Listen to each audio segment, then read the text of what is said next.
Los tebeos han formado parte de nuestra infancia. Sus personajes nos han acompañado a lo largo de nuestras vidas. Esta es su historia. A principios del siglo XX, los barceloneses disfrutaban viendo y leyendo en catalán el Patufet. Las historietas en un principio iban dirigidas a un público adulto. En aquellos tiempos el texto estaba bajo la viñeta.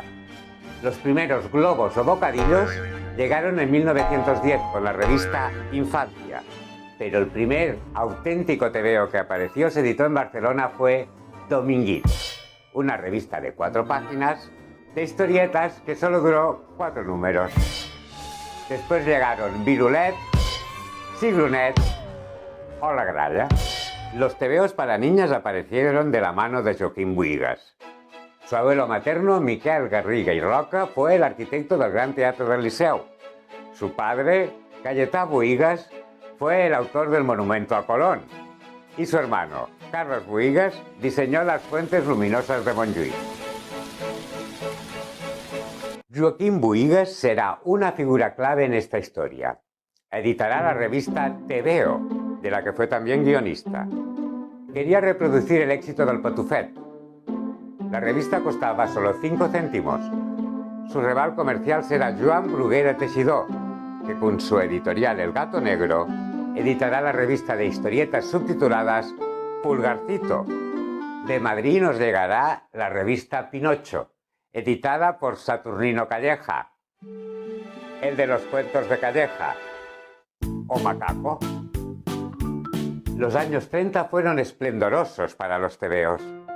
Con influencias americanas llegaron desde Barcelona Jumbo y El Aventurero, ambos de Hispanoamericana de Ediciones. También Mickey y Cineaventuras o Chicos, editada en San Sebastián, y donde se dieron a conocer Emilio Freixas, entre las láminas de dibujos, y Jesús Blasco. Durante la Guerra Civil, ambos bandos editaron historietas. Pelayos y Fletcher, editados por los nacionales, y que enseguida se fundirán en una sola revista, Flechas y Pelayos. Y el bando republicano publicó Pionero Rojo, un semanario del POUM para niños obreros y campesinos. Pionerín, o El Pueblo en Armas, que ensalzaba el movimiento obrero y presentaba, por ejemplo, a Popeye como héroe antifascista.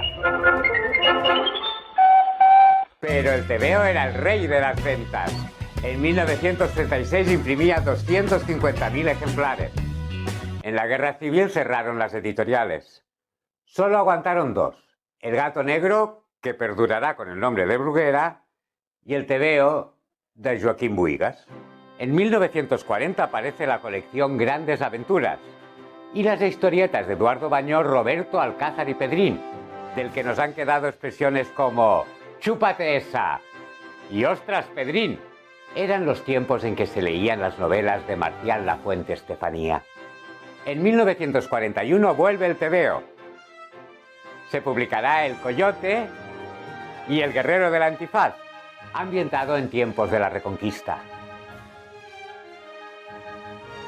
En 1948 llegaron Hazañas Bélicas, donde los alemanes eran aún los buenos y los japoneses los malos, porque los alemanes luchaban contra la amenaza comunista.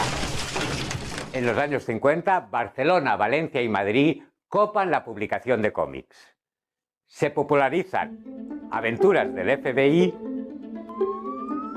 y una adaptación de un serial radiofónico, el futurista Diego Valor.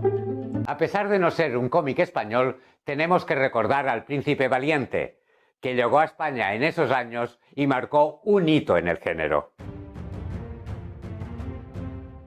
Editorial Bruguera presentó El Capitán Trueno, que en realidad era una ampliación del éxito del Cachorro, o El Jabato, del barcelonés Víctor Mora. En los 40 triunfan revistas como Jaimito y Pumbi, en los 50, de la editorial valenciana. Tebeo lanza personajes como la costumbrista familia Ulises, el supermacho Joséchu el Vasco y los grandes inventos del tebeo, de Ramón Sabatés, presentados por el profesor Franz de Copenhague. Para ella se publicaron revistas como Mis Chicas, Durante muchos años la única revista para niñas. Le siguieron la popular Azucena, de Ediciones Toray, Bazar y Florita, de Ediciones Clipper.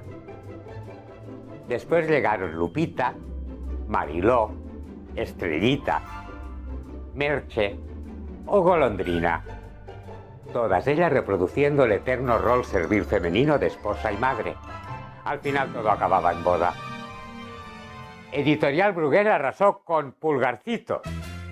Lograron un éxito inmediato las travesuras de los gemelos Zipizape contra su padre, que siempre los descubre, castigándolos con torturas.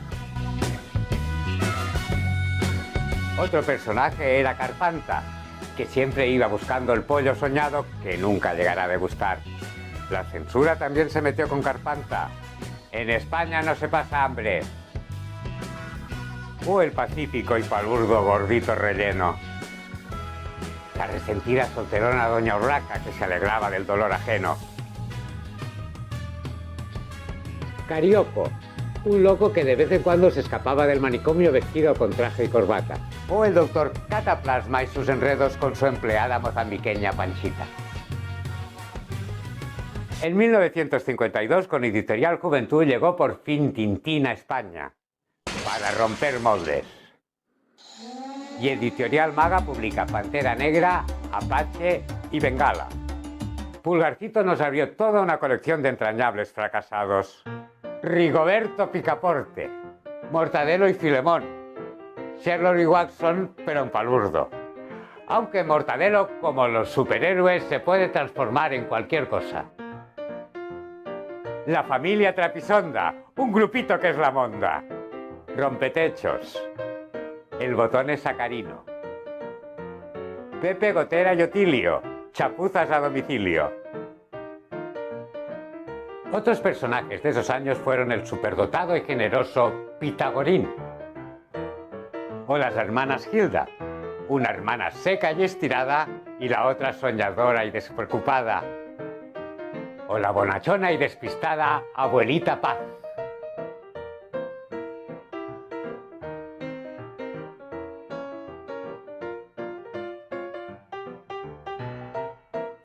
En 1957, Editorial Bruguera vivió una secesión.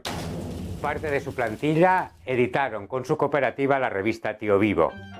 Había nacido la Rue 13 del Percebe y toda una serie de personajes como Pepe el hincha o Hug el troglodita.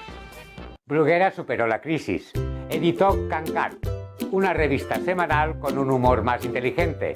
Y en 1965, Din Dan. A partir de los años 50, el régimen franquista ya había puesto su foco en los tebeos infantiles. Se materializó en 1962 al crearse la Comisión de Información de Publicaciones Infantiles y Juveniles.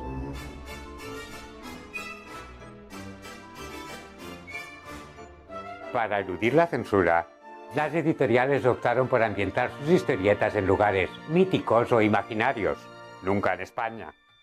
En los años 60 y 70, algunos cómics femeninos aún reproducían el prototipo de chica modosita y universitaria. Son ejemplos Chica Moderna, Sisi y Claro de Luna.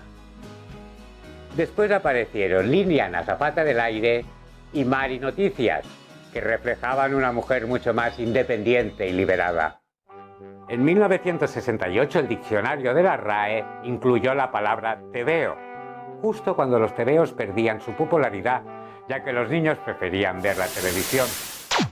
Al año siguiente Bruguera lanzaba Gran Pulgarcito. La revista costaba 10 pesetas y quería ser la competencia de Gaceta Junior. En 1970 Bruguera publicó Lili, uno de los últimos tebeos para chicas.